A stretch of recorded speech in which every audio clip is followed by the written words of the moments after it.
Ang mga bagong miyembro ng Kabalikatnet International Association Incorporated, Subic Chapter. Mga bagong members ng Kabalikatnet International Association Incorporated Subic Chapter headed by Region 3 Kabalikatnet Governor Sir Icleo Bragais, isang pagtitipong at summer activity ng grupo. Ang nasabing pagtitipong at summer activity ng grupo ay pinangunahan ni Region 3 Kabalikatnet Governor Sir Icleo Bragais. Layunin ng aktibidad na magkaroon ng bonding at pagkakaisa ang mga miyembro ng organisasyon.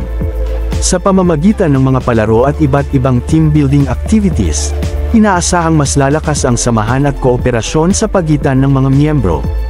Ang aktibidad na ito ay magbibigay rin ng pagkakataon sa mga bagong miyembro na makilala ang iba pang mga kasapi ng organisasyon. Ito ay isang oportunidad upang maipakita nila ang kanilang mga kakayahan at makiisa sa mga advokasya at proyekto ng Kabalikatnet. Sa pamamagitan ng pagtitipong ito, inaasahang mas maraming mga pagkakataon ang mabubuksan para sa mga miyembro ng Kabalikatnet International Association Incorporated Subic Chapter.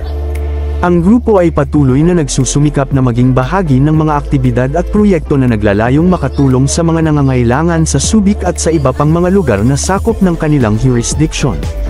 Ang Kabalikatnet International Association Incorporated Subic Chapter ay nagbibigay ng importansya sa pagkakaisa, pagkakawanggawa, at serbisyo sa kapwa. Sa pamamagitan ng aktibidads na tulad nito, inaasahang palalakasin pa ang mga nasabing halaga sa bawat miyembro ng organisasyon.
Pero totoo ko lang, pwede kasi ng isda, hindi din kayo may...